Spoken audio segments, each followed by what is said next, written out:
Just give me the 3, 2, 1 rooster.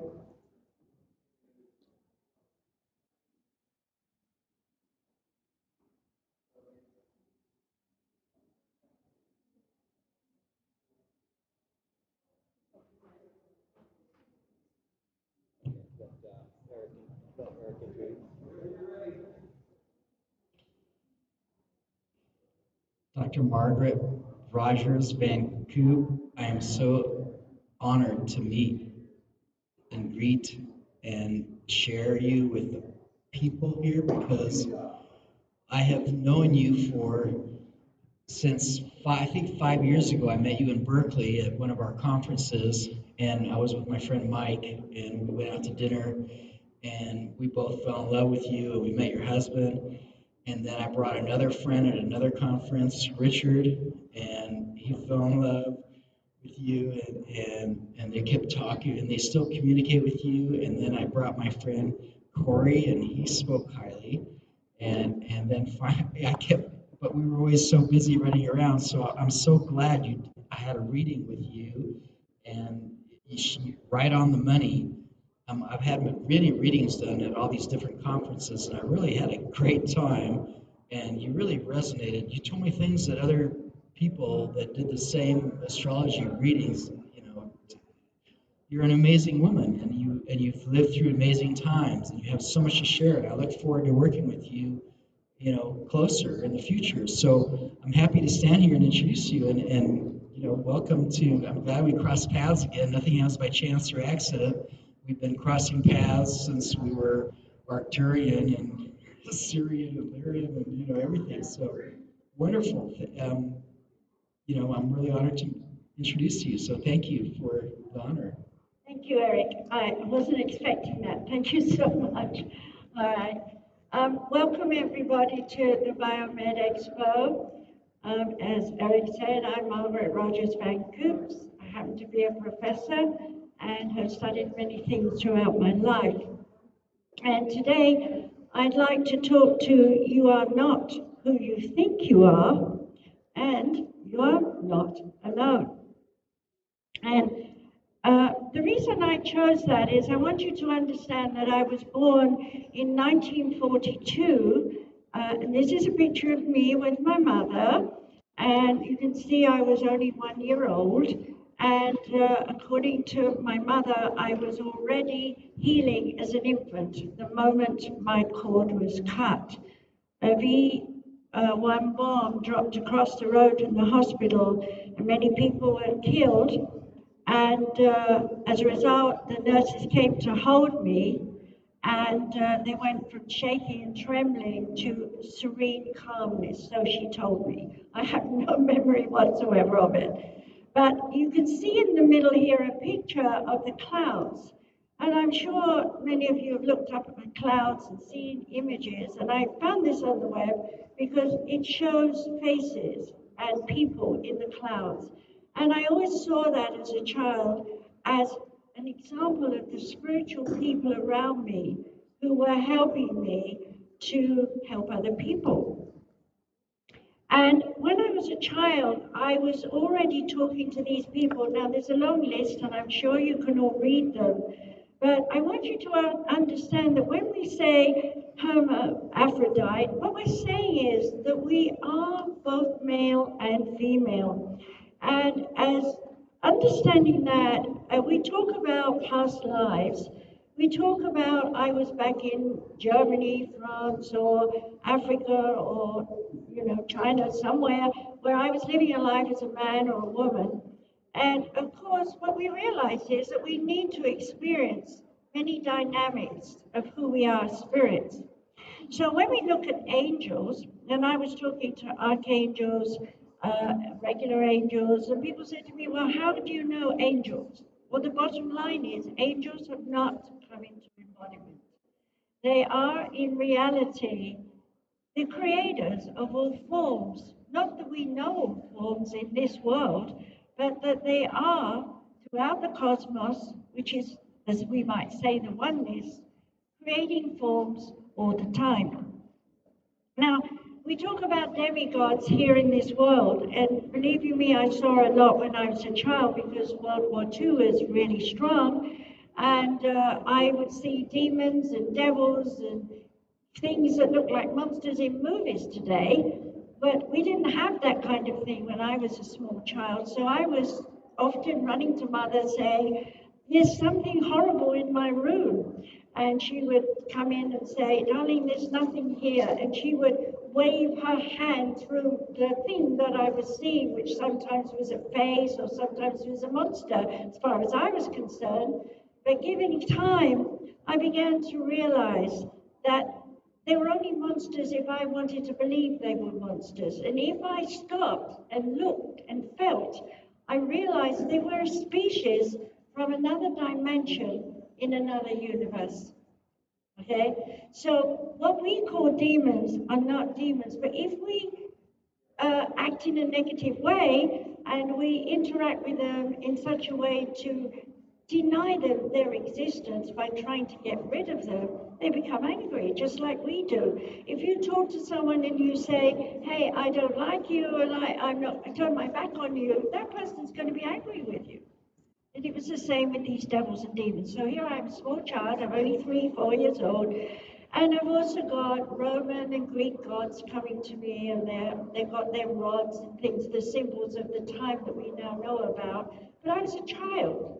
So to me, they had magic things that could fire at holes and make vortices. And I didn't know the word vortice, but of course, as I grew up, I did. But it went on to be that there were also a lot of people who were killed during the World War I and II and wars before. So these vortices that they would create would be in my bedroom, and I would be petrified, clinging into a corner cupboard, trying to hide underneath it, while watching all these entities and people going through the vortices. And so I began to realize that they were saved. Nothing in the oneness is forgotten. Everything is a part of the whole. Now let me talk about aliens, because that was going on as well. When I was very small, I thought in my memory I must have been 3.5, but I realized later I couldn't have been because my father was home when I was 3.5 and the war ended in 45. So I had to have been 2.5, and I clearly remember the door disappearing in my bedroom, and this little, I thought, who was dressed in a blue dressing gown, was staring at me, and who came to play with me.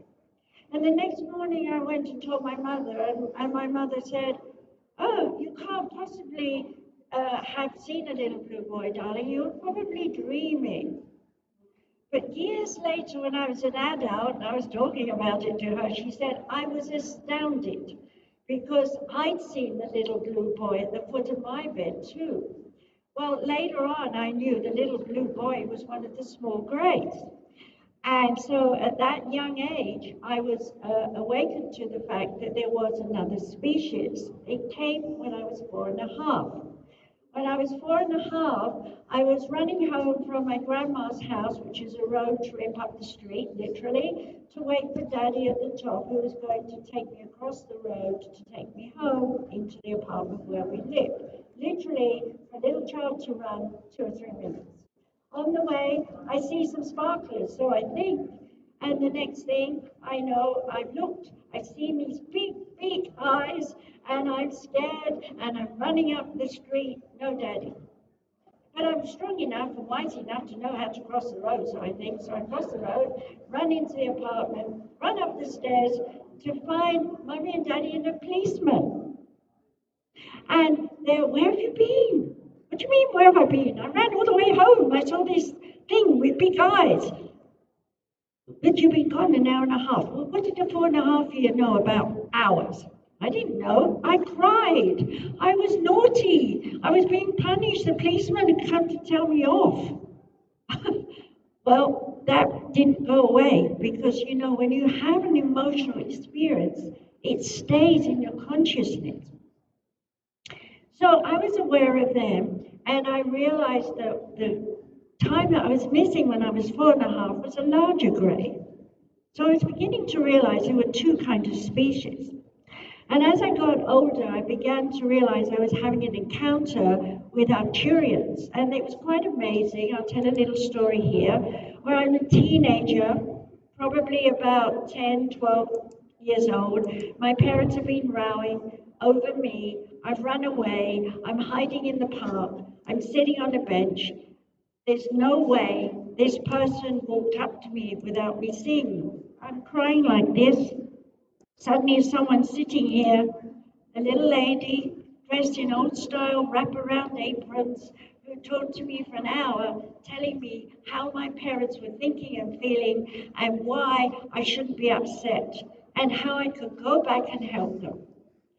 And I, of course, got control of my emotions, stood up, walked 2 or 3 paces, turned around to say thank you, and she wasn't there. And there was nowhere she could have gone to. Later, I had experiences with the Arcturians where I was out of body, and other times when I was on the ships. And they always had me there to check me out, to make sure I was healthy and that I was doing what I was supposed to do.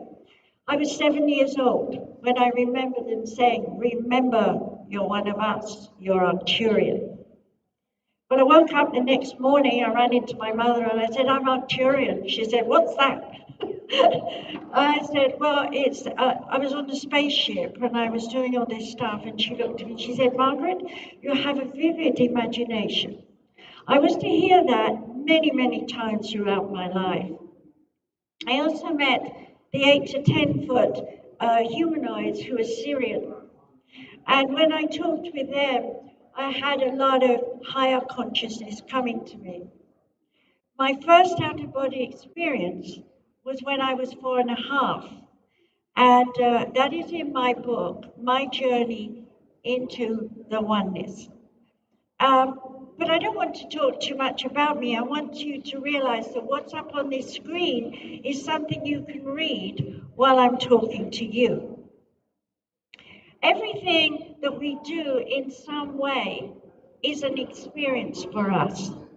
For me, having so many spiritual energies around me was quite confusing. There were often times when I didn't know who was who.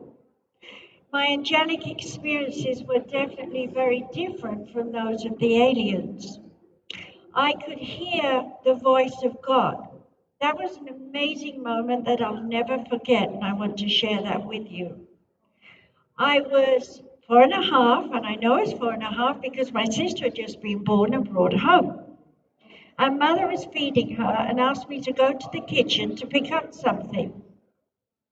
When I got in the hall, it was in darkness because it was still cold weather, winter. She was born in January, and everyone was saving energy because the war had finished. And suddenly the lights went on without me trying. And I was looking up at the light, and I heard this most amazing, soothing, sound around voice that said, "Child, you're a child of God. You will know great suffering, and you will help those who are suffering." And I, like any child, think, "Who are you? I can't see them. I don't know where they are." And I hear, "I am the one." And I said, "What is the one?" "All that is." "What is all that is?" "I am God." "What is God?" I didn't know. And so that energy stayed with me. I am the voice of the oneness. I am all that is. I am God. And I've never forgotten it.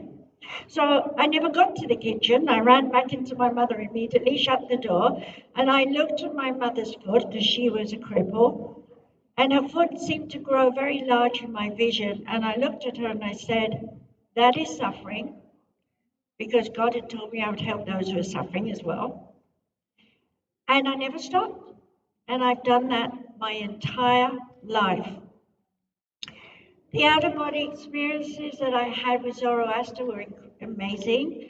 I was watching a light lightning striking, I went out of body up into the light, and then I was standing in a clearing, and I was a small child sucking my thumb, and this tall black man was standing next to me. He took my hand, he led me into what was, years later, I learned to call a Creole. If you want to read more about this, it's in my book that I mentioned, My Journey into Oneness.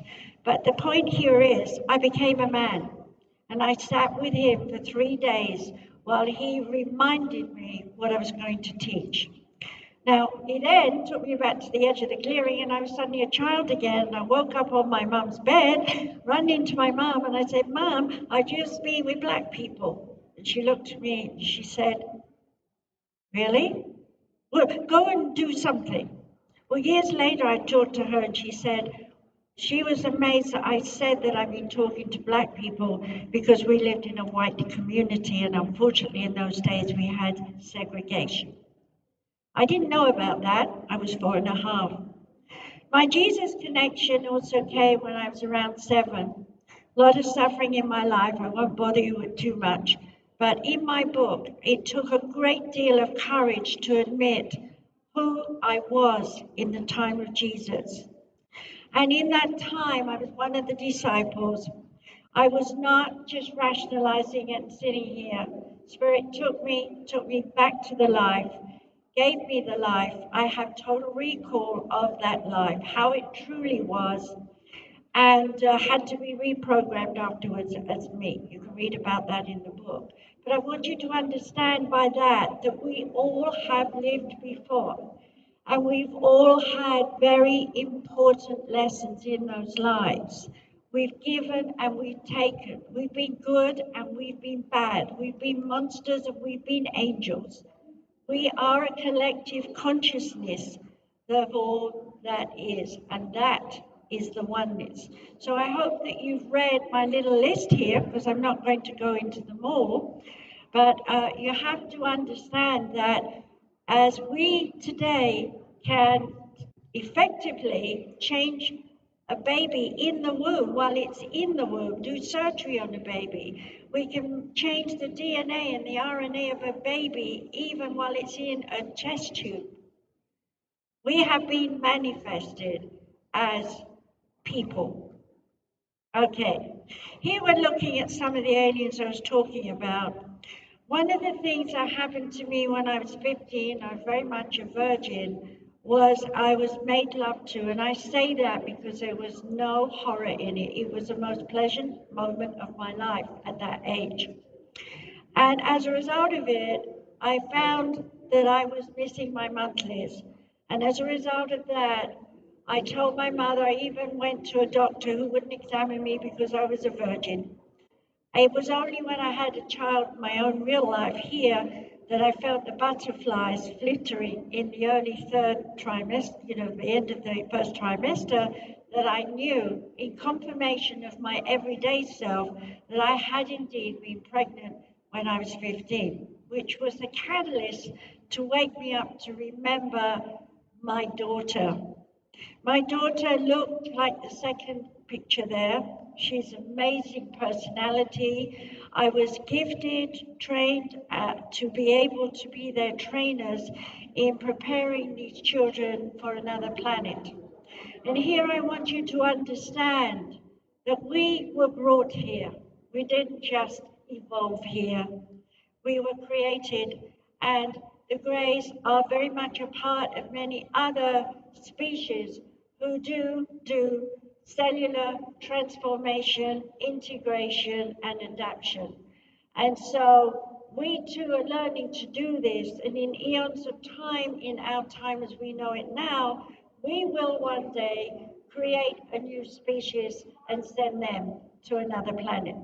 Because the lesson always goes on. Why? Because the oneness must go on, because the oneness is all that is. Now, some of these aliens might look a bit monstrous, and we have many stories about people who felt they've been attacked and so on.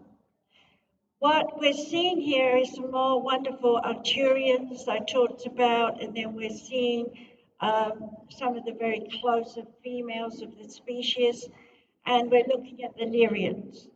Okay, they're so amazingly telepathic, so sharing, so loving, so supportive, and they do appear to us like angels, to horses, to dogs, and they can even take a life in that form and come and do whatever they need to do to stimulate someone to be something.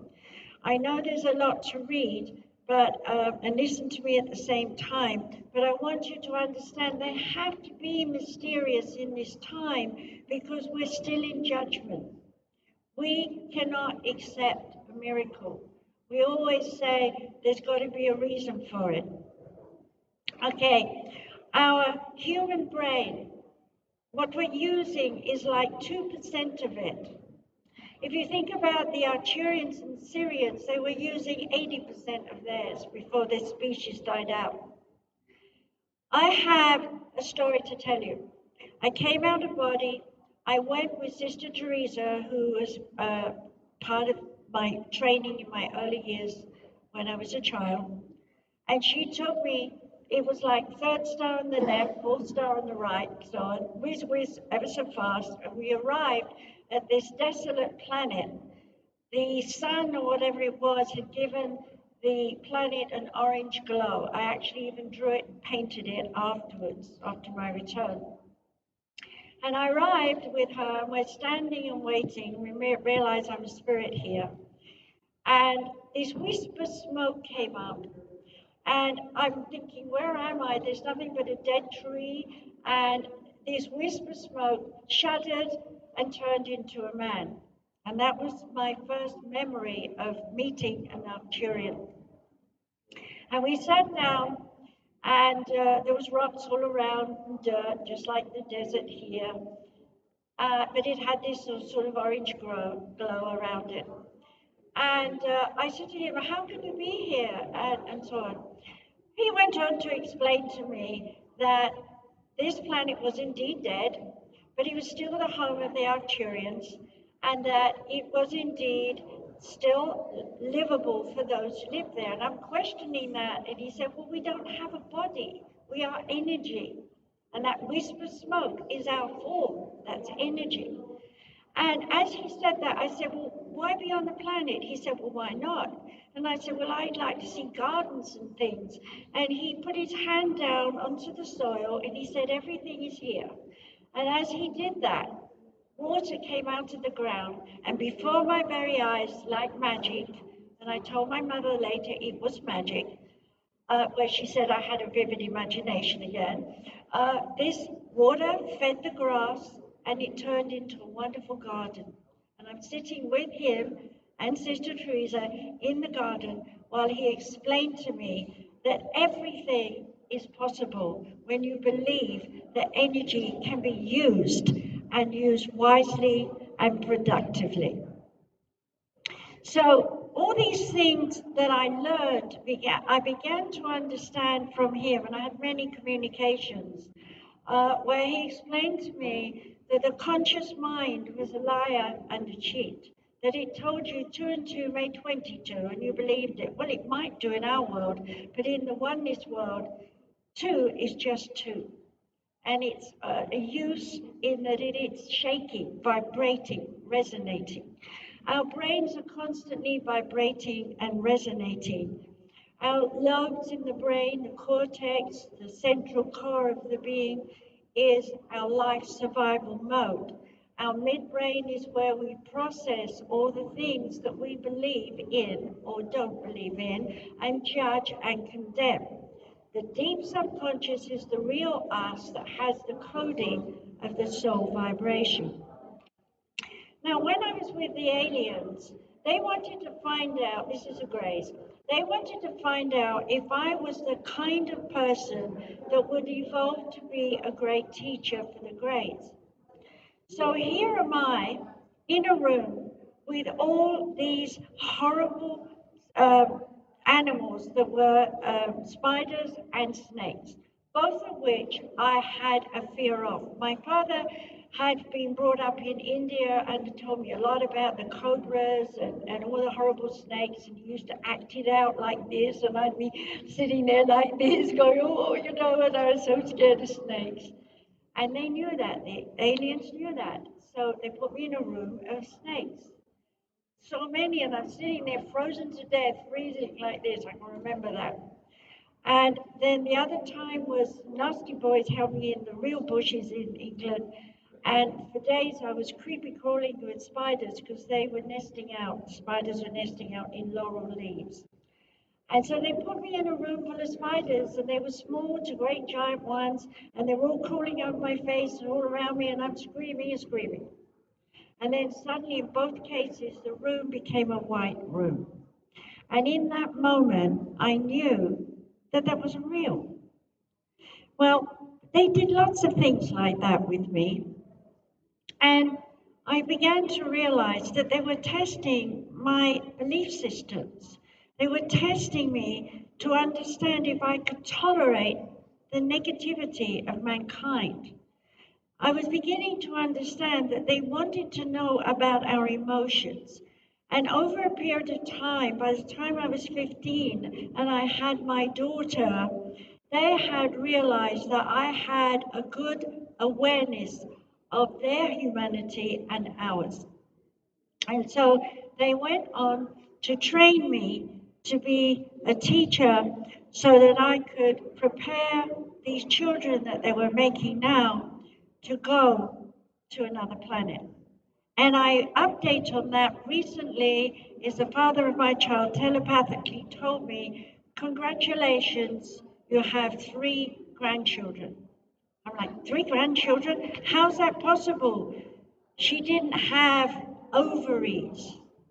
And they said, he said to me, you don't understand. And then I could see the others in my head. They were all there talking.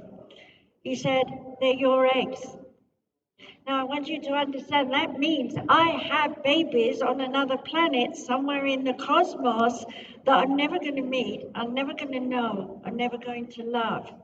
But I'll know that she will love them because I taught her how to use physical, emotional energy from us.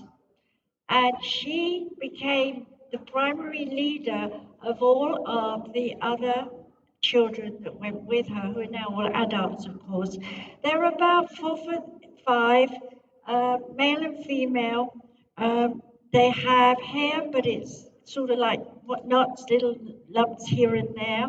They do have physical hair because it grows in ways that their genes have been put together. And they are a new species on a new planet, and they are surviving. So here is an example where we have to understand that our negativity, when they test us, like pretending that they're doing surgery on us and they're sticking tubes up us and all this, never really happened.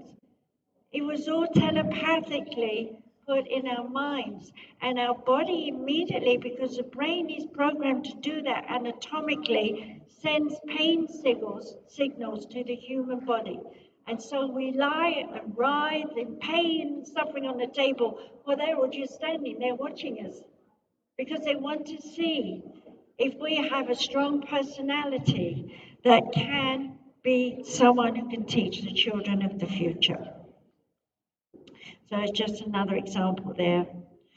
Now, on the side there's a picture of the 5 bodies that we have. We are made up of physical, etheric, spirit, higher mind, and soul bodies. So there's a better picture of it. You can see it, and there's the brain. And you can understand that the core of that brain is actually the survival mode. You're here to survive. You're here to make a difference. You're here to share all that you are, to integrate all that you know with the coming generations. Now, the children that are born now, their brains are different from ours. They have an extra DNA strand, and some of them being born right now, 3 and 4. Here I want to talk about the God, the oneness. You see the triangle? That triangle is the universal consciousness of all that is. The triangle, just like the pyramids, is powerful. it self-energizes, it self-rejuvenates. And if you look at my diagram here, you can see how I've written, I have to come down and look at it myself, how we have the higher self, and we have the higher emotions, the higher mind, and we have that coming into physical form. And that's how we platform into the three-dimensional Trinity, the Father, the Son, and the Holy Spirit. And aliens consider this information very important to our future, to understand that we are genetically engineered through dynamics of vibration, resonation, reverberation, echoes, sound. Always remember that no matter who you are, wherever you are, whatever you do, you are in some way a part of the oneness. We are all united by what we do, whether it's negative or positive. We must have friction, because friction creates sound, vibration, reverberation, resonation throughout the cosmos. So we can't see what's going on the other side of the cosmos, but we can know through the reverberation that they exist. And when you see something like Star Trek and all those movie things they've got in there, you think, what an imagination the creators had when they made that movie. But the truth is, that already exists out there. We just haven't embraced it yet. So what is God the creator? Well, from a different dynamic, in looking at my picture here of the universe and planets going round, you have to realize there has to be some kind of law. There has to be something that says we don't overstep the mark, not because we can't have light and dark, but because we don't want to be destructive, that the oneness disappears, that it no longer exists. So I don't know if you can read this, I hope you can, that the momentum of the universe is constantly fluctuating. And everything that we see is both in separation and in unification at different times, in different places, in the parts of the cosmos that we don't even know about. And genetic engineering is going on all levels in every dimension.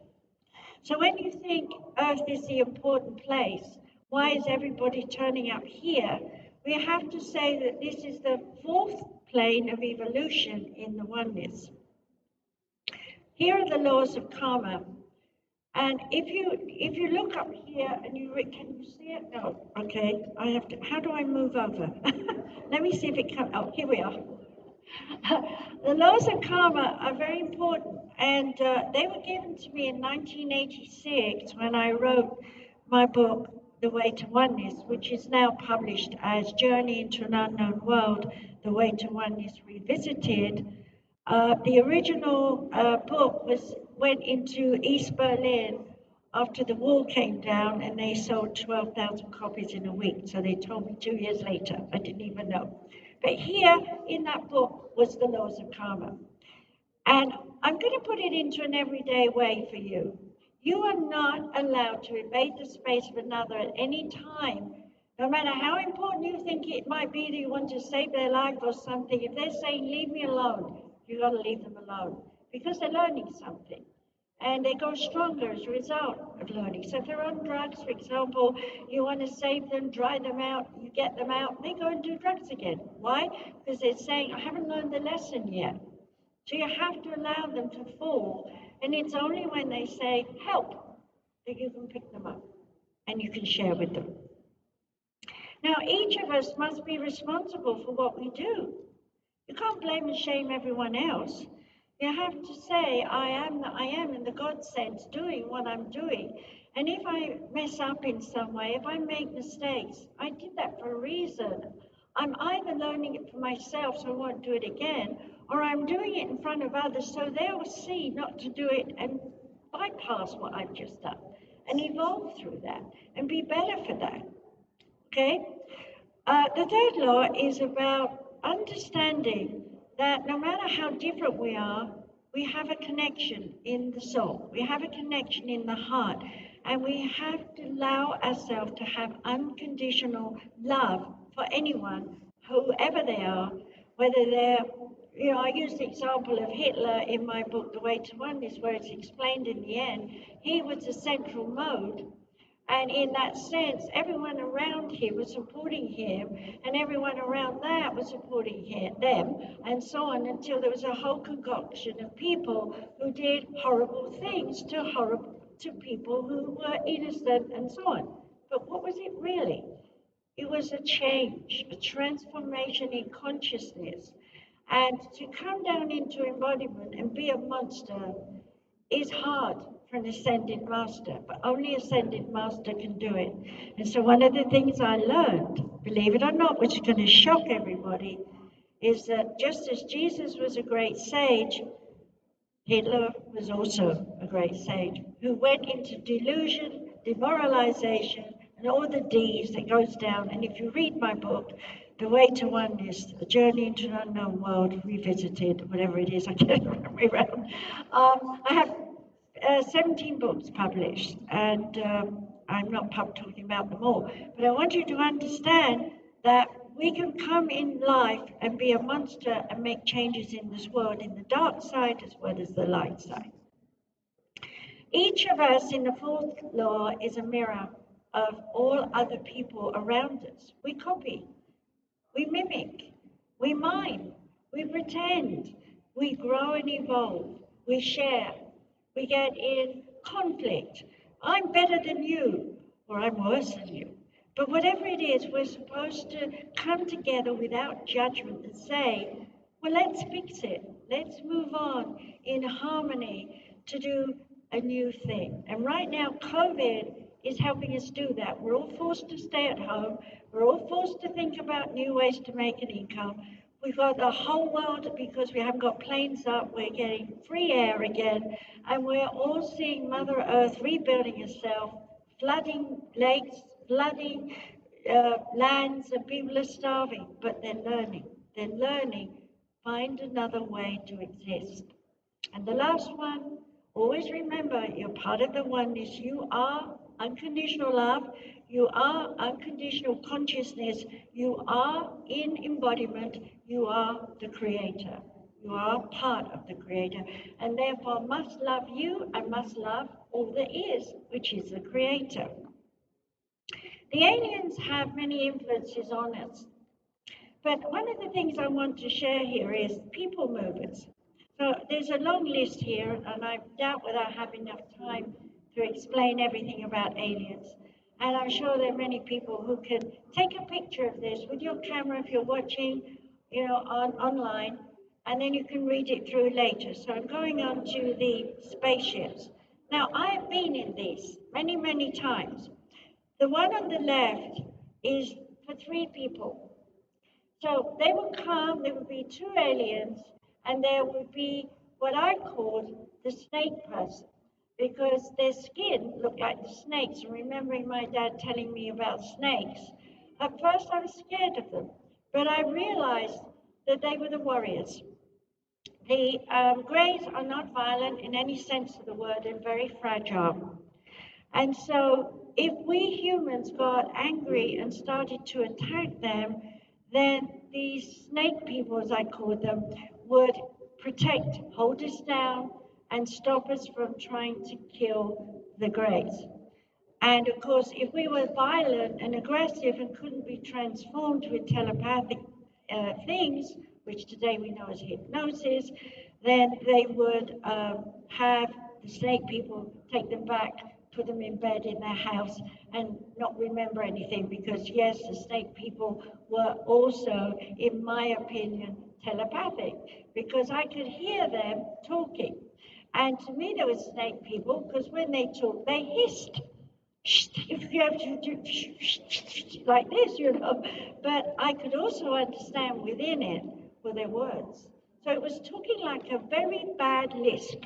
You ever heard somebody got a very bad lisp? It's hard to hear what they're saying. Well, that's how they sounded. Now, the second one that you see here is a larger one. It's a people mover.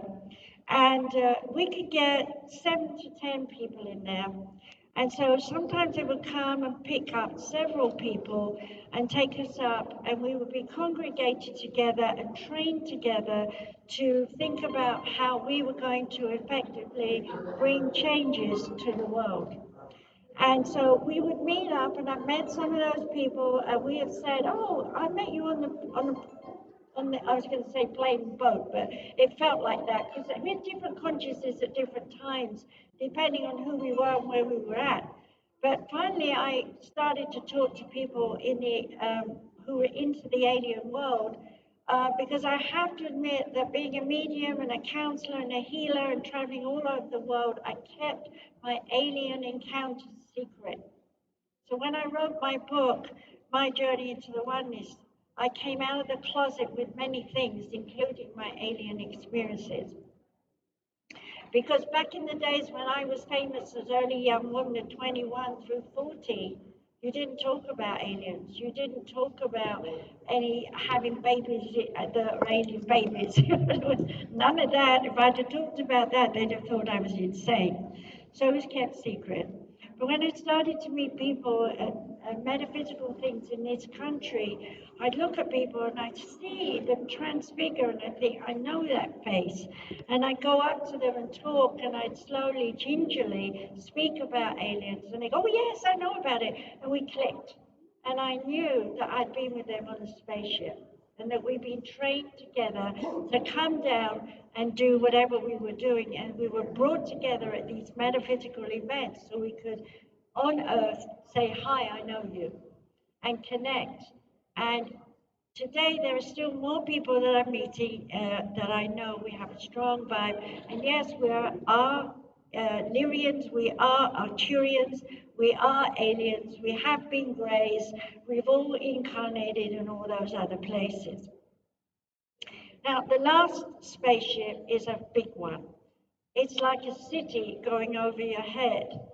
And when you're on that, depending on which one you're on, there is a hum. You can hear it. And the hum comes from the engines. Now, here I just want to talk about the DNA. See the crystal here? And this little blob on the left is lots of little bumps. This is your DNA. We go into it and see your chromosomes and so on, and science has come a long way since I was giving this lecture. But I want you to see that crystal. No two people are the same. We all are snowflakes.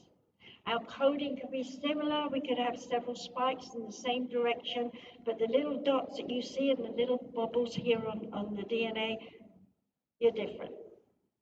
So this is why none of us are the same. And this is a very unique thing to think about when I'm training my students, metaphysicians and things.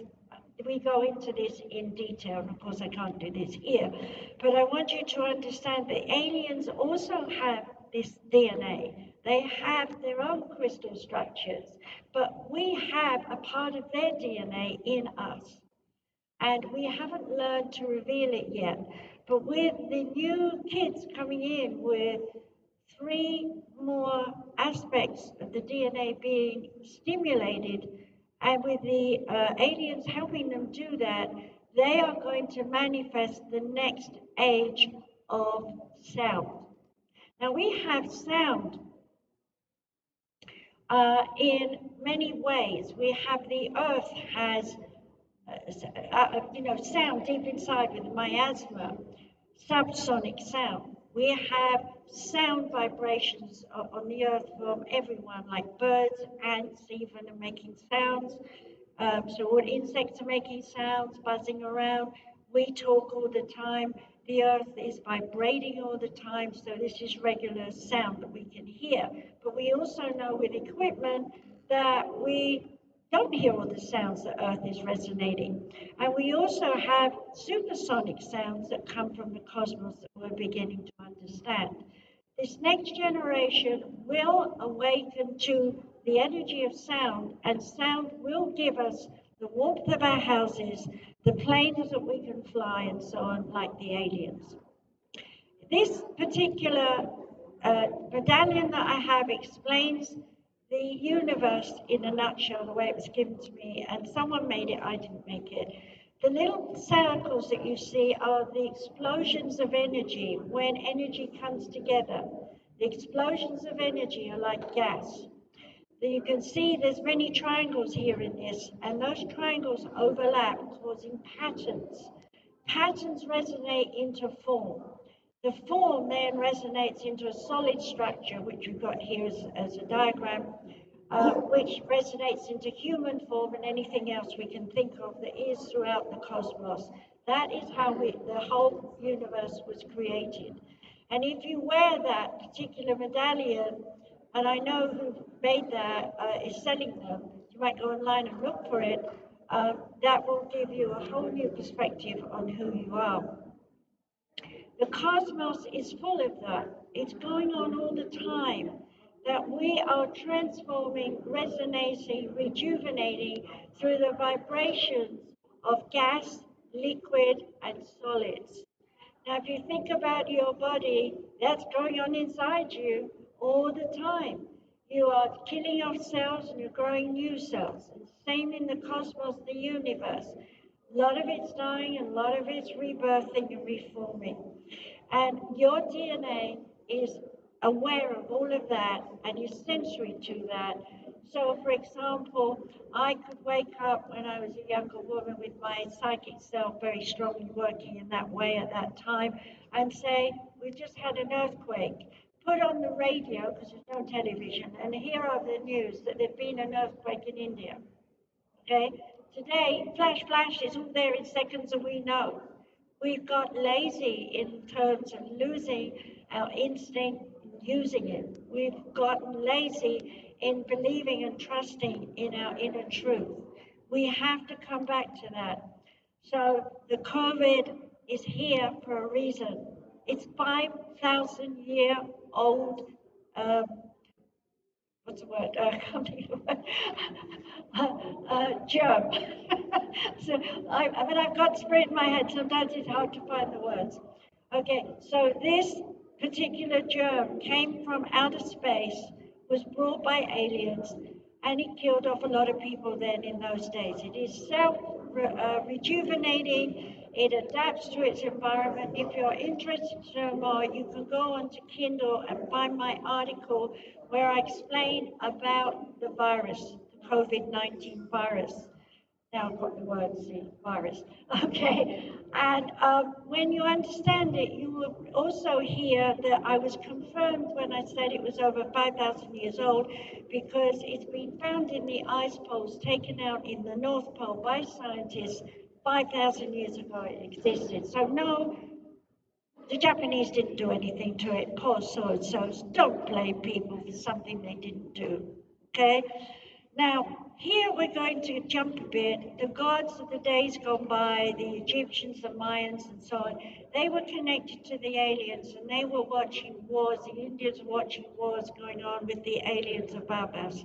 So I'm skipping over that a bit because I'm sensing from my spirit guides we're running out of time. But I want you to see the next one. This is sound. We all know what sound looks like when it reverberates on a meter on your computer. But what you don't realize is that if we draw and stretch out that reverberation, we can see that like a violin strings, they're resonating. So if we're looking at it going up and down like this, like a W or a V, loads of V's together, the point at the bottom and the point at the top are strong points where that sound is stretched and it resonates like you're plucking a string. And it resonates so far backwards and forwards that it meets the other side and hits the other side, causing light, causing energy. So here we can see in the middle slide they've got here, you can see the string reverberating out and making light in the middle in that little window there. And then below, you can see a lot of reverberation of sound causing a light stream through all the sound. We will learn to travel on the light beam of sound. And so we won't need gas. we won't need electric. We don't need fuel out of the ground. Now, here is the extended reverberation of a light beam.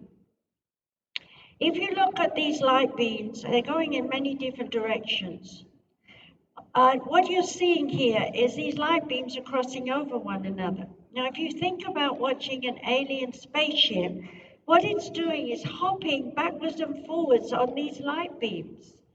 Now, if we go on to the next slide, what we're looking at here is two ginormous magnets. The polarity is allowing sound to be trapped. And that little white light I've got there in the middle is the best I could do to draw and explain what I'm talking about. So these two magnets are polarizing and rejecting and stimulating the sound into light, which they then can run their engines on the spaceship and hop backwards and forwards on the light beams. To us, it's like fantastic, but it's possible. And we know light is, I'm not very good at math, but 286,000 miles, something like that, per second. So that's why they can go at such speed so quickly traveling on light, which is why they can also jump across the cosmos from their planet to ours in seconds. So no, they're not hovering around us morning, noon, and night. They come and go. Okay, but see here, I'm talking about the rift that turns the whole light, energy, and sound is created by friction. And we as humans are constantly creating friction. Right? We get up, we sit down, we're rubbing our body on this chair. I'm doing this, I can't hear it, but I'm creating friction. I'm moving energy. Well, the universe and the cosmos is constantly moving energy. And so there is friction going on, and they are tapping, these aliens are tapping into the light that's caused by friction, which is a resonation, reverberation of sound. So you see, we can do all this. Aliens do have some rules, okay? They're going to connect with you, but they're only going to connect with you on a one-on-one basis, because if they came down and appeared here right now, we would either attack them and blow them up, or we would expect them to save us and make us them, and then we would be fighting anyway because we don't want to be them, we want to be us. So one-on-one is important. Bit by bit, they influence us. Second thing is our psychological, our remote conditioning by our parents, our ancestors, our DNA, the wars we've had, all these different things are stored in our cellular neuromuscular memory. And so they don't want to disturb that because that's part of our growth, that's part of our learning, but they do want to awaken us. So when they have us on the ships, they put us in a hypnoidal state, they stimulate us to remember the parts that are important so that we will come down here. We can't remember all the scenarios we went through, but we awaken to the part they want us to remember, and then we go out and teach it. We are constantly connected to the ones we've worked with telepathically. If you're a medium, a healer, you will know that. If you're an everyday person, you go with instinct. I just have a feeling I have to go here and do that. Oh, here I am. No, I've met that person here. It's meant to be. That way they link us up. We have direct thoughts in dreams and imaginations where they're redirecting us if we go off book, as it were. If we go off our pattern, if we go off the way, what we're meant to do. And when we have pictorial memory, then we come back online and we go in the right direction doing what we're supposed to do. Are we transported in spaceships for experiments and surgery? No. Are we transported by spaceships and so for checkups to make sure we're healthy? Yes. Can they do miracle surgeries that we would call miracle surgeries? Yes, but they're not miracle. They change the anatomy, the atoms, the basic energy. So if you have cancer, you can change it. I learned crystal acupuncture because of them. I know how to move energy through a person, and I can create a miracle in a person if they're ready for it, if I'm not breaking the 5 laws of karma, and if they're here to do something. The miracle happens in seconds. If not, sometimes I have to take a long road round and do them bit by bit until they feel a lot better. Okay. As a result of my skills with the archangels and